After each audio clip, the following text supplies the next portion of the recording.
Alan Carter kept his face calm as he walked through the grand halls of the HFY Palace.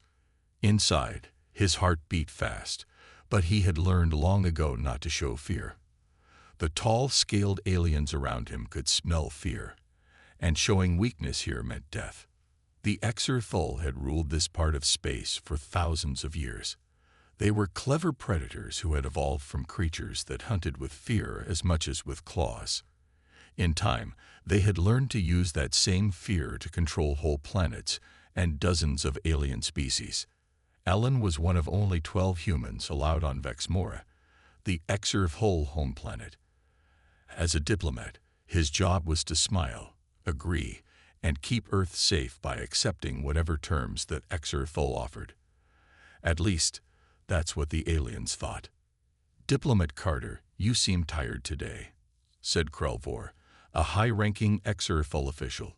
His voice buzzed like metal on stone, and the feathers around his neck lifted slightly, a sign he was enjoying himself. "Just working hard to serve both our peoples," Alan replied with a small bow. "The new trade agreement needs careful attention." Krelvor made a sound like breaking glass, a HFY laugh. "Careful attention, yes. Your species learns quickly, not like the Veltorians." Alan knew what had happened to the Veltorians. Last year, they had tried to negotiate better terms. The HFY had destroyed their third largest city as a reminder of their place. "We value our relationship with the mighty HFY Empire," Alan said, the practiced words tasting bitter. Krelvor nodded and moved on to terrorize someone else. Alan continued toward his private office, nodding respectfully to every HFY he passed. Once inside, he activated the signal jammer hidden in his desk ornament. The small blue light told him it was safe to talk. His computer screen lit up with a message request. Susan Walsh, his real boss, wanted to talk. He accepted the call. "How are things in the snake pit today?" Susan asked. Her face looked tired even through the poor connection. "Same as always. They killed another Mrek servant in the main hall yesterday. Left the body there for hours as a lesson to the others." Susan sighed. "We need to keep our heads down a little longer, Alan. The Defense Council needs 3 more months to finish Project Aegis." Alan kept his voice low even with the jammer running. "I don't know if we have 3 months. They're getting bolder. The new Emperor thinks humans are too passive. He might decide we need a lesson soon. That's why your job is so important. Keep playing the perfect, obedient human. Get the data we need about their defense systems. And whatever happens, maintain your cover." Alan nodded. His real mission on Vexmora wasn't diplomacy. It was espionage. For 5 years, he had been gathering information about HFY weaknesses, sending it back through channels so secret even most of Earth's government didn't know they existed. After signing off, Alan looked out his window at the HFY capital city. Massive buildings stretched up toward the red sky. Beautiful architecture built by slave labor. The HFY believed their rule would last forever because no species had ever successfully fought back. Alan thought about the hidden shipyards orbiting Jupiter, about the weapon tests on Pluto's moon, about the soldiers training in secret bases beneath Earth's oceans. The HFY ruled through fear because it had always worked. They thought humans were like all the others, weak, divided, willing to accept cruelty to survive. They were wrong. Humans were playing a long game, pretending to be harmless while preparing for war. A war they didn't want but would finish if it came. Alan just hoped the deception could hold long enough. Because if the HFY discovered the truth too soon, billions would die. He straightened his diplomatic robes and prepared for the evening's reception. Another night of smiling at monsters. The sun rose over the wheat fields of New Hope Colony, painting the sky pink and gold. Frank Miller stood on his porch and watched the farm machines move through the crops. Another day of hard work was about to begin. New Hope was one of 40 human colonies under HFY control. The soil was rich and the climate good for growing food, but the people worked with little reward. Most of what they grew went to feed HFY worlds. "Dad, look what I found." Lily Miller ran to her father, her small hands cupped around something. At 8 years old, she was full of wonder despite the hard life on the colony. Frank smiled as his daughter showed him a small blue flower. "It's beautiful, honey, just like you. Can I plant it near Mom's tree?" Lily asked. Frank nodded. After his wife died 2 years ago, they had planted a tree in her memory. Lily kept it decorated with small treasures she found. "Just be quick. Remember to stay inside when the inspectors come today." Lily's smile faded a little, but she nodded. Everyone knew to hide when the HFY came to inspect. Frank walked to the colony center where other farmers were gathering. His friend Bill Jones waved him over. "Hear about the new overseer?" Bill asked in a low voice. Frank shook his head. "What happened to Zexcal?" "Promoted. The new one arrives today. Name's Drex4. Word is he's tough, even for HFY." Frank felt a knot form in his stomach. Zexcal had been bad enough, taking extra food as samples and sometimes beating workers who fell behind. A tougher overseer could mean real trouble. The sound of a landing ship made everyone look up. The black vessel descended from the clouds, its engines hot enough to burn the grass below. When the doors opened, 4 HFY guards marched out, followed by Drex4. He was taller than most HFY, with deep red scales and eyes that seemed to glow yellow. The spines along his back were longer, a sign of high rank. "Gather, humans," Drex4 said, his voice cutting through the morning air. "I am your new overseer. Things will change under my watch." Frank listened as Drex4 listed new rules. More work hours, smaller food rations for the colonists, stricter punishments for missed quotas. "And no more of these community meetings I've heard about," Drex4 finished. "Any gathering of more than 3 humans must be approved by me." One of the older farmers, George Wright, stepped forward. "Sir, with respect, we need to coordinate farm work. We can't." Drex4 moved so fast that most people didn't see it. His clawed hand struck George across the face, knocking the old man to the ground. "That was a warning," Drex4 said. "The next one who questions me loses more than blood." Frank helped George up as the HFY began their inspection. The cut on George's face was deep. "This is bad," George whispered. "This one enjoys hurting people." Frank nodded. "We need to be careful. Document everything quietly." Later that night, after Lily was asleep, Frank met with 5 trusted friends in the hidden space beneath his barn. They spoke in whispers, even though they were far from HFY listening devices. Today was just the start. Frank said, "We need to record everything Drex4 does.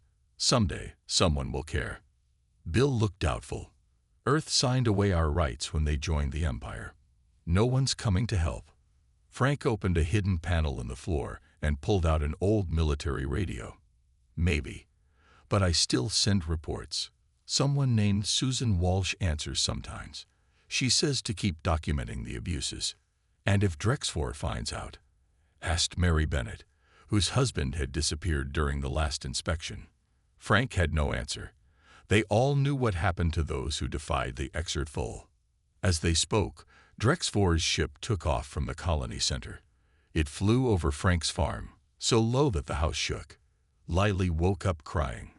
Frank held his daughter close. "It's okay, sweetheart, just a loud noise." But he wondered how much longer he could keep her safe in a world ruled by monsters who fed on fear. 3 weeks after Drex4 arrived, life on New Hope Colony had become much worse. 2 families had disappeared in the night. Food rations were cut again. Guards now patrolled the streets at all hours. Frank worked in the fields from sunrise to sunset. His hands were cracked and bleeding, but he didn't dare slow down. Yesterday, a man named Paul had collapsed from exhaustion. The guards had dragged him away. No one had seen him since. "Water break over. Back to work," shouted a HFY guard. Frank stood up slowly, his back aching. Across the field, he could see colony houses. Somewhere there, Lily was with Mary Bennett, who watched the children while parents worked. Frank worried about Lily constantly. She asked questions he couldn't answer. Why do they have to work so hard? Why couldn't she play outside when the big lizard people came? Why did some people disappear? That evening, Frank returned home to find Lily drawing pictures with the few crayons they had. "Look, Dad," she said, holding up her drawing. "It's us going to space." Frank smiled at the colorful rockets and stars. "That's wonderful, honey.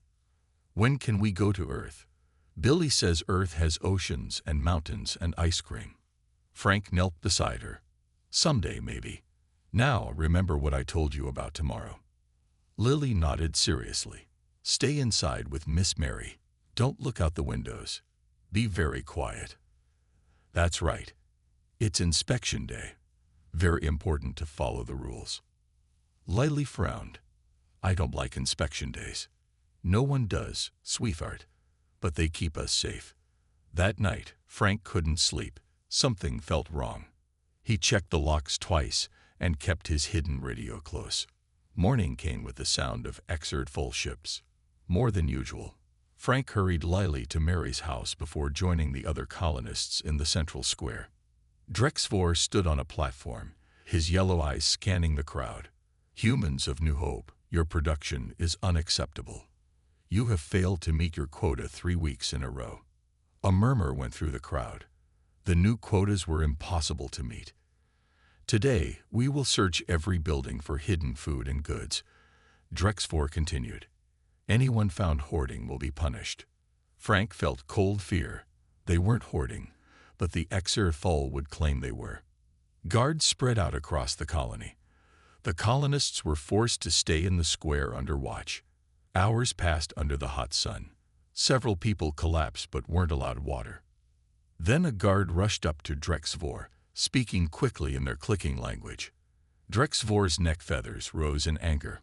"Bring them," he ordered.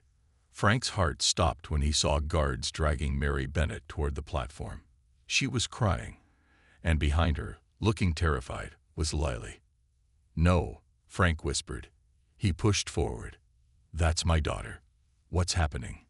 A guard struck him, but Frank kept moving. "Please, what's going on?" Drexvor pointed at Lily.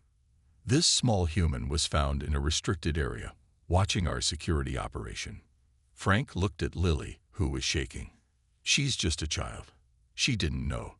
She saw us dealing with criminals," Drexvor said coldly. "And now she must be dealt with too." Frank fell to his knees. "Please, I beg you, take me instead. She's only 8 years old. She doesn't understand." Drexvor looked at Frank with something like curiosity. "You would trade your life for this larva?" "Yes. Please, she's my daughter. She's all I have." For a moment, Frank thought he saw hesitation. Then Drexvor laughed, a horrible sound like shattering glass. "This is why your species is weak. Sentiment." He gestured to his guards. "Bring the child forward. The colony needs a lesson in obedience." Frank screamed and lunged forward. 3 guards grabbed him, forcing him to his knees. "Dad," Lily cried out, reaching for him. "The penalty for trespassing in security zones is death," Drexvor announced loudly. "Let this be a warning to all." "No." Frank fought against the guards. "She's innocent. Please, no." The last thing Lily saw was her father fighting to reach her. And then Drexvor's claws came down. The video of Lily's execution spread quickly through the HFY empire. It was shown as an example of their power, a reminder to all subject species of the price of disobedience. To the HFY, it was simply another day of maintaining order. They did not understand what they had done. On Vexmora, Alan Carter watched the video in his private quarters. His hand shook so badly he dropped his cup. It shattered on the floor, but he barely noticed. He watched it again, memorizing every detail, every face, especially Drexvor's. His secure communication device buzzed. Susan Walsh's face appeared on the screen, her eyes red. "Get to the extraction point," she said. "Now, all diplomatic staff are being recalled." What? Alan was still in shock. We're leaving. Just like that. Those are the orders. Direct from the top. Pack nothing. Leave everything behind. The extraction ship will be at Point Delta in 40 minutes. Alan didn't argue. He stood up, straightened his clothes, and walked out of his quarters. He passed excerpt-full officials in the hallway, nodding politely as he always did. None of them knew that behind his calm face, something had changed. Across human space, the same scene played out. Every human diplomat, trader, and official received the same orders. Within hours, humans were leaving excerpt-full worlds in silent, organized waves. The excerpt-full High Command noticed, of course. The humans are withdrawing their people, reported an intelligence officer to Supreme Commander Zextal. A sign of submission, Zextal said, his neck feathers rising with pleasure. They saw what happened to the child on New Hope, and now they fear us even more. Perhaps, said the officer, but their departure is very organized. No panic, no begging to stay. They simply left. Zextal dismissed the concern. Humans are weak. They value their young too much. Now they know we will not tolerate disobedience from anyone, even their children. 2 days later, all communication from Earth stopped. Trade ships didn't arrive. Human colonies went silent. The excerpt-full communication network couldn't connect to any human system. On Earth, government leaders gathered in an underground bunker. The room was silent as they watched Frank Miller's testimony, recorded just after Lily's death and smuggled out by a trader. When it ended, no one spoke for several minutes. Admiral Eleanor Harding finally stood up. At 60 years old, she had spent her life preparing for a war she hoped would never come. The excerpt-full have ruled through fear for thousands of years, she said. They believe we recalled our people out of fear. They're wrong. She pressed a button, and a holographic display showed hundreds of ships moving into position around Earth and its colonies. Protocol Nemesis is now active, she continued. All civilian communications with excerpt-full space are cut. Our stealth fleet is moving into position. Special operations teams are ready for deployment. The president looked at the military leaders.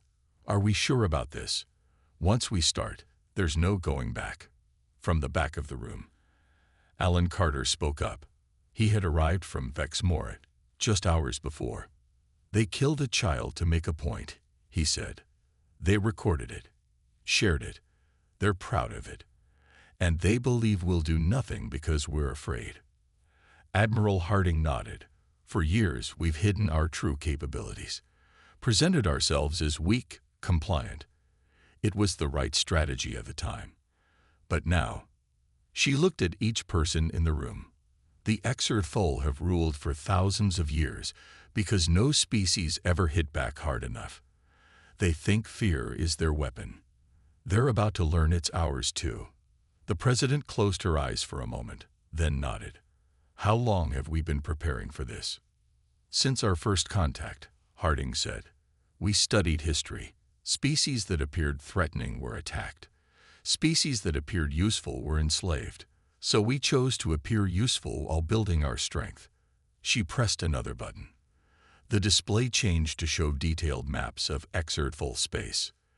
They've made a fatal mistake, Harding said quietly. They don't understand humans. We don't fear easily. But when someone harms our children, we are capable of terrible things. The president looked at the waiting faces. Launch Operation Nemesis. God help us all. The excerpt-full Emperor, Krelzex, was not concerned at first. Humans had always been compliant, even eager to please. Their sudden silence was unusual but not alarming. Then the reports began to arrive. Supreme One, we have lost contact with Outpost Vex 12, reported the military commander. A communication problem, the Emperor said dismissively. And outposts Vex 8, Vex 15, and Vex 23. The commander continued. All within the last 6 hours. The Emperor's neck feathers rose slightly. Send scout ships. 3 days later, the scouts had not returned. More outposts went silent. The Emperor called an emergency meeting of the High Command. "Tell me what we know," he ordered. An intelligence officer stepped forward. "Supreme One, we have been analyzing human behavior since first contact. We believe they accepted our dominance because they feared us. We were wrong." He activated a display showing human military exercises, recorded secretly over years. "They have been hiding their true capabilities," the officer explained. "Their ships are faster than they claimed.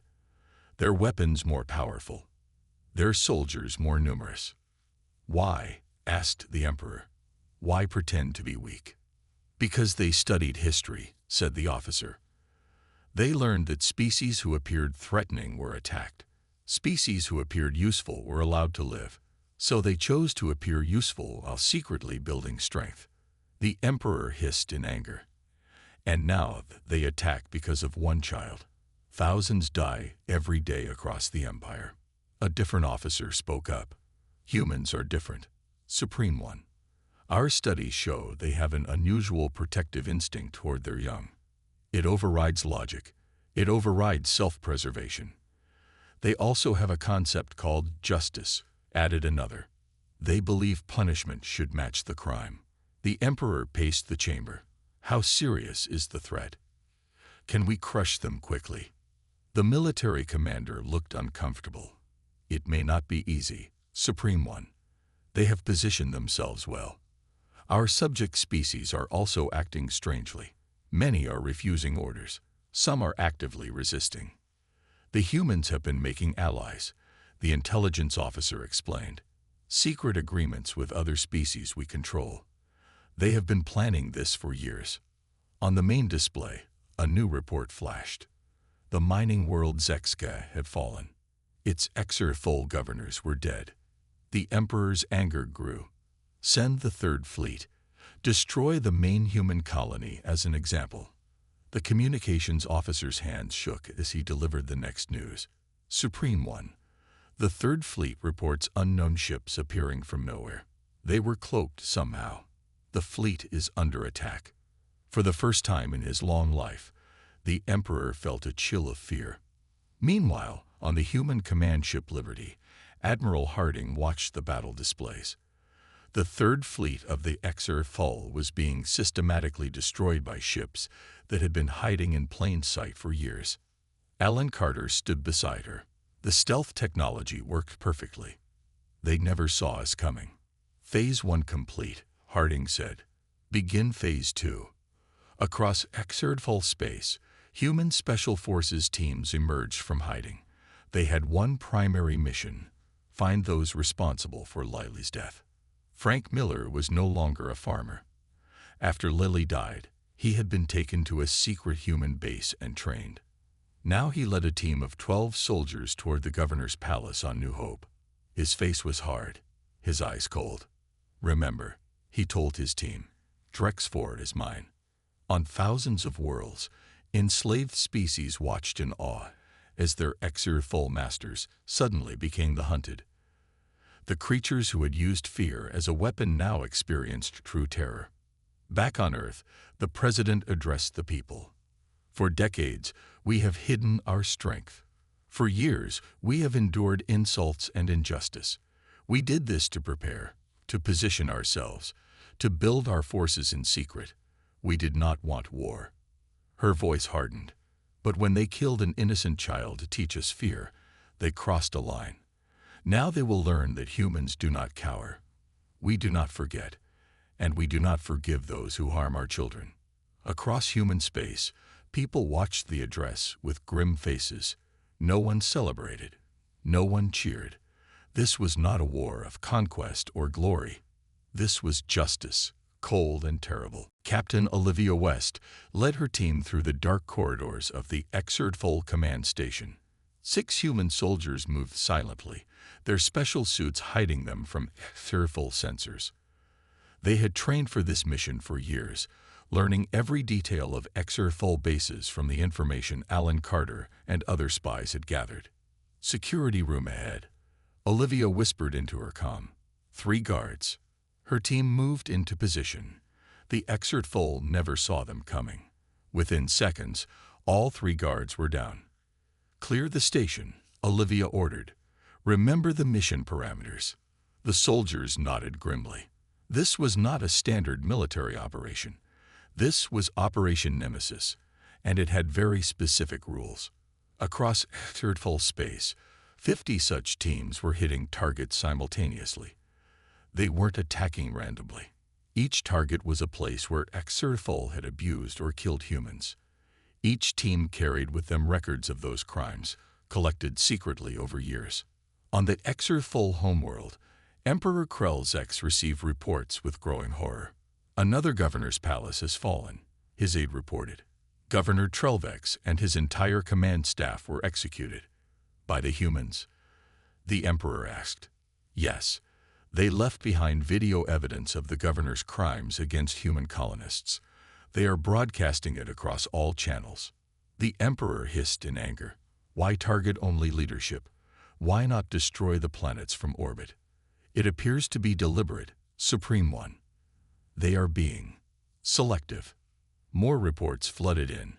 Human ships had appeared in system after system, but they weren't bombarding planets indiscriminately. They were targeting military installations and government centers with surgical precision. And everywhere they struck, they left the same message: "For Lily." The emperor summoned his science advisors. "Tell me how to stop them. What are their weaknesses?" The lead scientist looked nervous. "Supreme One, humans have a psychological trait we've never seen before. When they're young or threatened, they become capable of sustained, coordinated violence, unlike any species we've studied. All species protect their young," the emperor snapped. "Not like this," the scientist insisted. "Most species, including us, will fight to protect our own offspring. Humans will fight to protect any child, even those not related to them. And they will continue fighting long after most species would surrender." On New Hope Colony, Frank Miller and his team reached the governor's palace. The building where Drex IV had ruled was now surrounded by human forces. "Governor Drex IV," Frank's voice boomed through speakers. "You are surrounded. Your guards are dead or captured. Surrender now." Inside the palace, Drex IV paced nervously. His neck feathers were flat against his skin, a sign of extreme stress. He had never imagined humans could fight back like this. The species he had dismissed as weak had somehow hidden their true nature from the Empire for years. How did they do this? He asked his remaining guards. How did they hide such strength? No one had answers. Full intelligence had completely misjudged humanity. On the human command ship Liberty, Admiral Harding received reports from across the front. Phase 2 is 80% complete. An officer reported. Minimal human casualties. Several subject species have risen up to help us. Alan Carter studied the tactical display. The HFY are attempting to rally their forces near their homeworld. They still don't understand what's happening. They soon will, Harding said. She turned to her communications officer. Send the ultimatum to the Emperor. On Vex Mora, Emperor Krell's received the human message with disbelief. They demand we surrender Drex IV and everyone in the chain of command responsible for the child's death, he told his advisors. In exchange, they will spare our homeworld. His military commander hissed in surprise. They would halt their attack for justice against a few individuals, even after we've killed many humans over the years. The Emperor stared at the message. They say this is different. This was a child killed not in war, but as an example. They call it a war crime. For the first time in the long history of the HFY Empire, its leaders felt true fear. Not the fear they used to control others, but the cold terror of facing an enemy they had completely underestimated. Emperor Krell's stood before the high command of the HFY Empire. For the first time in their long history, they were facing defeat. The humans demand we surrender Drex IV and all others responsible for the child's death, he said. Impossible, shouted one commander. We cannot bow to lesser beings. It would show weakness. Our fleets are being destroyed, replied another. 3 core worlds have fallen. Many subject species have joined the humans. The Emperor paced, his claws clicking on the stone floor. This all began with one human child. Is this Drex 4 worth the Empire? Before they could decide, alarms blared through the palace. Human ships had arrived in the home system, more ships than the HFY had ever seen in one place. They have surrounded Vex Mora, reported a terrified aide. The Emperor watched the display with growing dread. Hundreds of human vessels held position around the HFY homeworld. They could destroy the planet at any moment. Why don't they attack? Someone whispered. They're waiting for our answer, the Emperor realized. On New Hope Colony, Frank Miller and his team had fought their way into the governor's palace. Bodies of HFY guards littered the halls. Frank's face was hard as stone as he walked through rooms where his daughter had died. They found Drex 4 in the central chamber, surrounded by his last few guards. The HFY overseer hissed when he saw Frank. I remember you, Drex 4 said, the father of the small human. Her name was Lily. Frank said. His voice was calm, which somehow made it more frightening. She was 8 years old. The guards raised their weapons, but Frank's team was faster. Within seconds, Drex 4 stood alone. You humans are insane, Drex 4 said. All this for one child. We kill thousands every day across the Empire. That was your mistake, Frank replied. You thought because you treat your own children as replaceable, we would too. You never bothered to understand us. Drex 4's neck feathers flattened in fear. The Emperor will never surrender me. I was following orders. Frank stepped closer. We're not asking anymore. On the human command ship Liberty, Admiral Harding received a transmission from Earth. The President's face appeared on the main screen. The HFY Emperor has refused our terms, she said. Proceed with the final phase. Harding nodded grimly. Understood, Madam President. She turned to her officers. Begin Operation Daybreak. Across HFY space, human ships activated a new weapon. It didn't destroy cities or kill people. Instead, it neutralized the special brainwaves that gave HFY their fear-inducing abilities. For the first time in their history, the HFY could no longer make other species feel terror. Their greatest weapon was gone. On thousands of worlds, enslaved species realized they were no longer afraid. They rose up against their weakened masters. On Vex Mora, the Emperor felt the change immediately. The sense of power he had always known was suddenly gone. Around him, his advisors looked confused, disoriented. What have they done to us? He whispered. On New Hope, Drex 4 felt it too. He staggered, suddenly vulnerable in a way he had never experienced. What is happening? He gasped. We studied you for years, Frank explained. Learned how your fear projection works. Now it's gone, and you'll face justice without it. Drex 4 looked at Frank with new eyes. Without his fear ability, he saw the human clearly for the first time. What he saw terrified him more than anything had before. She was just a larva, Drex 4 said desperately. Just one small life. Frank shook his head. That's what you never understood. To humans, there is no such thing as just one child. Every child matters. Every single one. He raised his weapon. The difference between us isn't technology or strength. It's that we understand something you never did. True power isn't making others fear you. It's being willing to die, or kill, to protect the innocent. As darkness closed in, Drex 4 finally understood what the humans had known all along. The HFY had reigned by fear for thousands of years, but they had never faced an enemy who loved more deeply than they feared. 3 months after Operation Daybreak began, the HFY Empire no longer existed. Without their fear weapons, they couldn't control their subject species. Without their military bases, they couldn't fight back. The empire that had stood for thousands of years fell in less than 100 days. The HFY weren't destroyed. Humans didn't seek to wipe them out, only to end their rule. The HFY homeworld was placed under a blockade. They would have to learn to live without enslaving others. On what had once been New Hope Colony, Alan Carter walked through fields of new crops. The planet had been renamed Lily's World, and it was becoming a center for the new alliance of free species. Alan stopped at a small memorial garden in the center of the main settlement. A statue stood there, not a grand military monument, but the figure of a small girl holding a flower. The plaque read simply, "Lily Miller, she showed us the monster's true face. In her memory, we built a better galaxy." Frank Miller stood nearby, watching as children from different species played together in the garden. "She would have loved this," Frank said quietly as Alan approached. "All these children from different worlds, playing together." Alan nodded. "The Interspecies Council is working well. 27 former subject species have joined so far. And the HFY, still under quarantine.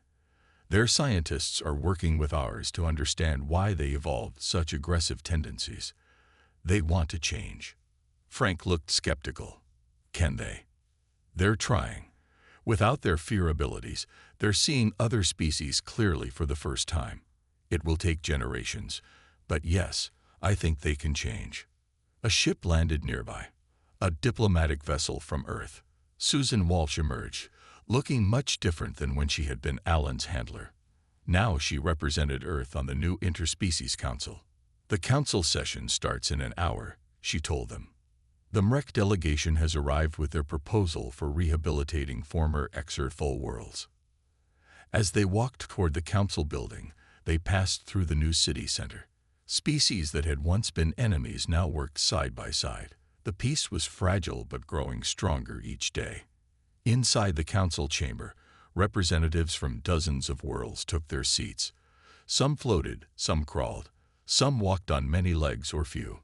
Human delegates sat among them as equals, not rulers. The head of the council, an elder felon named Kirtel, called for silence. His species had suffered under HFY rule for longest. "Today we welcome new friends," he announced. "The Zenfar have asked to join our alliance." A nervous-looking delegation entered. They were a newly spacefaring species who had heard about the council. "We bring greetings," their leader said. "We have traveled far to meet the humans who defeated the HFY and freed the stars." Susan Walsh stepped forward.